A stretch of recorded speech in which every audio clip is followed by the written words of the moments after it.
તો થોડાક સમયથી વ્લોગ નતા આવતા તો અમુક માણસોને એમ લાગ્યું કે જગત એવું કહેતી હતી કે પડી ગયા હવે નહીં ચાલે યાર. તો 100 દિવસમાં 10K ફોલોવર્સ કમ્પ્લીટ કરવાનો આજ હતો 7મો દિવસ. તો કોલેજથી નીકળી ગયા હતા બીચ વોલીબોલ રમવા. કોલેજમાંથી બહાર નીકળ્યા હતા આ ભાઈની એક્સાઇટમેન્ટ જોઉં ખાલી. ઘર ભેગું થાને ભાઈ. પછી થોડીક ગાડી અવળી લાઈન લઈને ચડી ગઈ સીધા રસ્તે. બાકી દીવના રસ્તા કેદી બનશે કોમેન્ટ કરી દેજો. આ બધા ગેંગસ્ટર તો સ્પેશિયલ 4 વ્હીલમાં આવ્યા. પછી વોલીબોલ રમવાનું ચાલુ કર્યું તો પવન એટલો હતો કે દડો મારતા થાય ક્યાંક બીજે ને જાતો હતો ક્યાંક બીજે.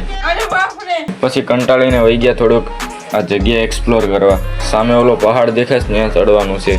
પછી બધા મિત્રો જોરો શોરોથી ગિરનાર ચડવાની તૈયારી કરતા હતા. અને ગિરનારે તમને ખબર જ છે શું જોવા મળે, તપસ્યા કરતા સાધુઓ.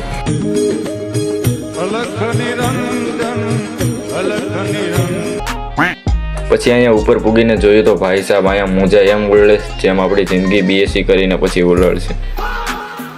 પછી આ બધી ભામારે હોય અને કંઈક મસ્તી ન થાય એવું તો બને જ નહીં. એટલે પહેલાં ફોડી આ બોટલ એ ફૂટી નહીં એટલે આ ભાઈએ ફેરવી નાખી એમાં ખોપડી. બાકી આ જગ્યાનું નામ અને આ જગ્યાએ કોણ કોણ આવ્યું છે કોમેન્ટ કરી દેજો.